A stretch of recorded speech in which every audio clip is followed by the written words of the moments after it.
Hello everyone, welcome to channel learn with ease.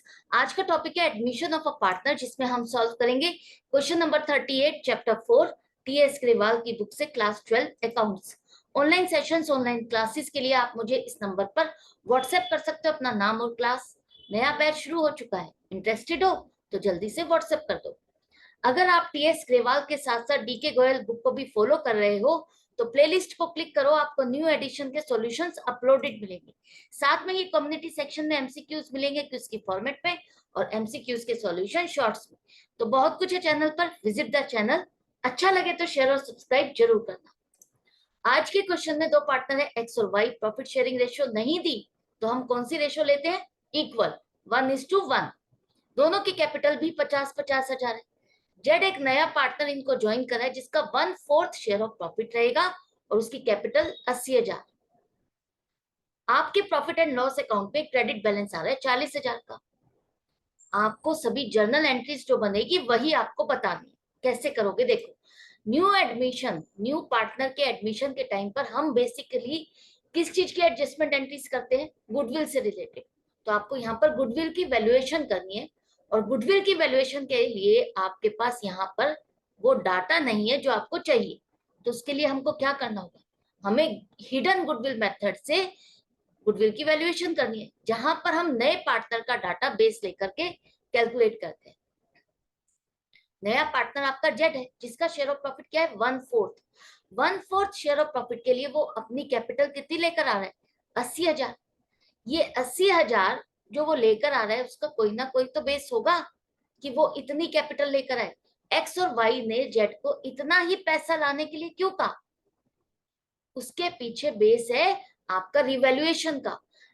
नए partner के admission के time पर हम अपनी पार्टनरशिप को रिकॉन्स्टिट्यूट करते हैं, रिवैल्यूएट करते हैं कि आज की डेट में अगर हम इस बिजनेस को वाइंड अप करते हैं तो हमारी एसेट्स को बेच करके लाइबिलिटीज को पे करने पर कितना पैसा हमको मिलेगा, हमें इस बिजनेस को बेचने पर कितना पैसा मिलेगा।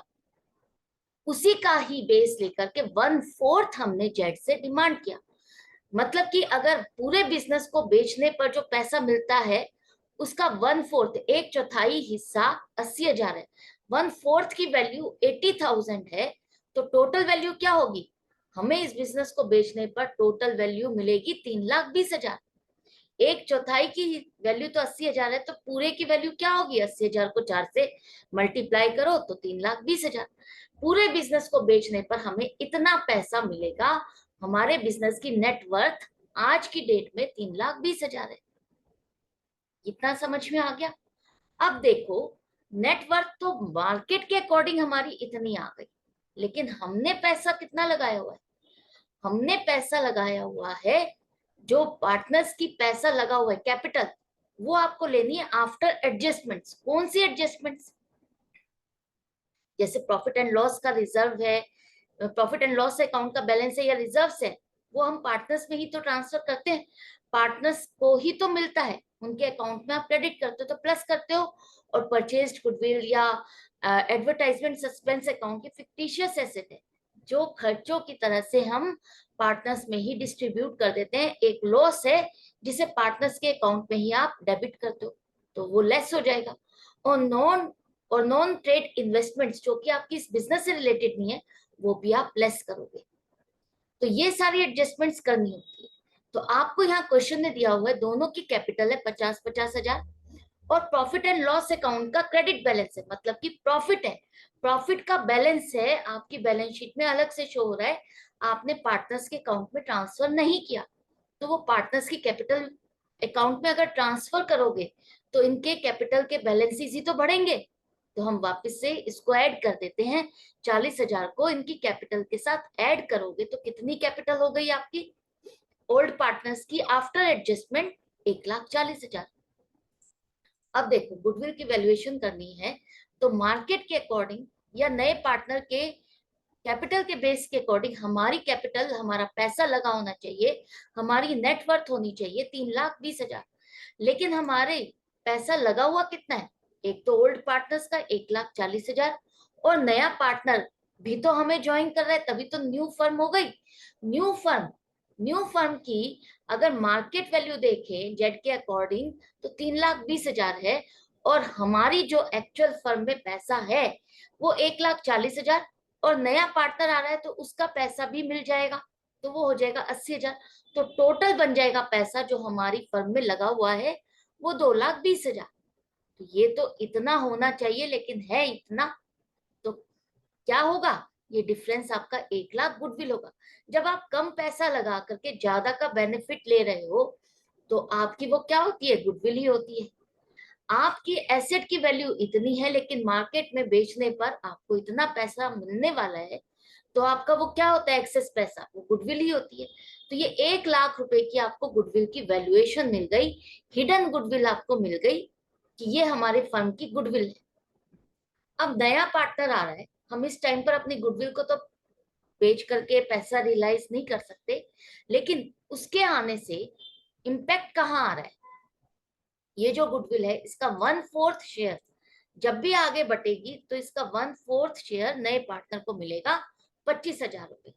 उसका इतना ही शेयर ऑफ गुडविल बनता है, उसको आगे चल करके इतना मिलेगा। लेकिन इसको कैसे मिलेगा, उसको मिलेगा एक्स और वाई से। एक्स और वाई का शेयर ऑफ गुडविल घटेगा जो कि इसके पास आएगा। तो क्या इनको मंजूर होगा अपना शेयर ऑफ गुडविल घटाना? नहीं ना, ये फ्री में तो अपना शेयर ऑफ गुडविल नहीं घटाएंगे। एक तरह से ये अपना शेयर ऑफ गुडविल बेचेंगे और ये खरीदेगा, जिसके लिए पेमेंट कर रहा है। पेमेंट कितनी कर रहा है, 25,000। ये 25,000 की पेमेंट इन दोनों के लिए ये लेकर आ रहा है, एक्स और वाई को ये पैसा मिलना है।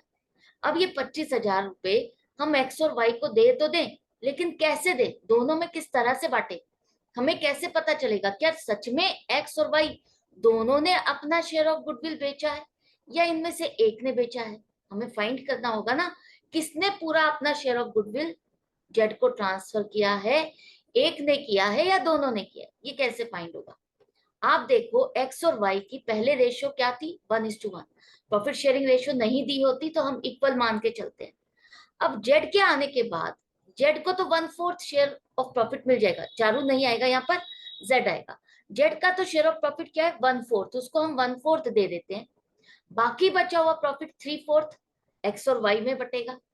और एक्स और वाई में किस तरह से बटेगा क्वेश्चन में तो नहीं मेंशन, तो हम यही मान के चलेंगे जैसे ये पहले बांटते थे वैसे ही आगे भी बांटने वाले हैं।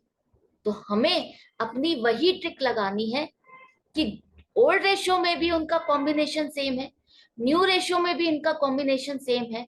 जैसे ये प्रॉफिट पहले बांटते थे, आगे चल करके भी ये दोनों अपना प्रॉफिट शेयरिंग रेशियो सेम रखना चाहते हैं, तो सेक्रीफाइसिंग रेशियो भी क्या हो जाएगी इनकी, वही होगी जो ओल्ड रेशियो है।